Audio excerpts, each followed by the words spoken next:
Hello guys, for today's video is gagawa tayo ng banana bread.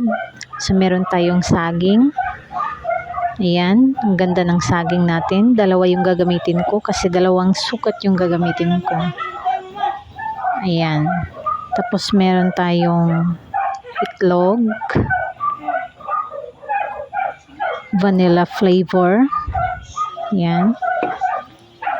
Meron tayong all-purpose flour. Asan siya? Tsaka sugar. Kailangan natin sugar. Meron tayong oil. At baking soda. Baking powder. At tubig.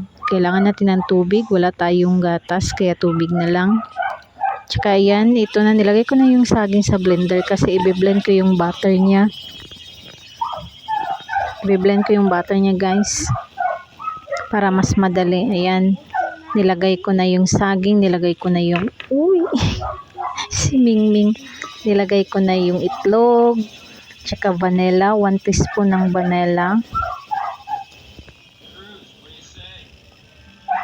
Ayan. Sugar, 1/2 cup ng sugar.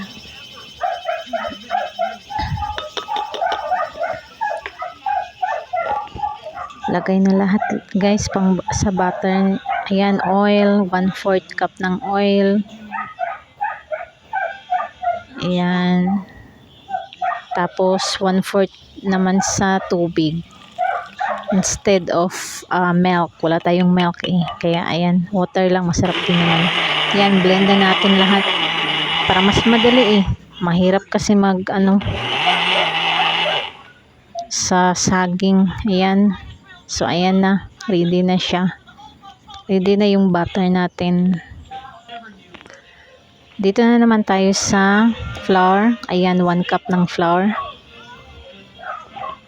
Ayan. Tapos baking powder. I think 1 teaspoon ng baking powder yan. Tapos 1/2 teaspoon ng baking soda. So mix na natin. So lagay na natin yung butter. I-mix na natin yung butter niya. Yan. So mix natin yan. Mix.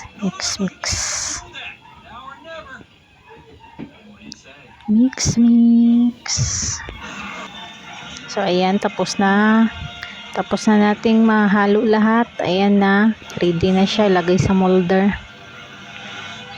Ayan. So ito na, wala tayong oven, so ang gagawin natin is steam lang natin. Lagyan natin yung kalha yan eh. Lagyan natin ng tubig. Tsaka ito na yung bato nilagay sa molder. Takpan lang natin ng foil. Ayan. Tapos, ilagay natin dyan.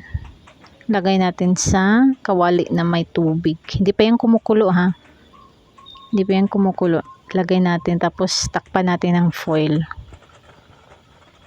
Ayan. Ayusin nyo lang sa pagtakip ng foil.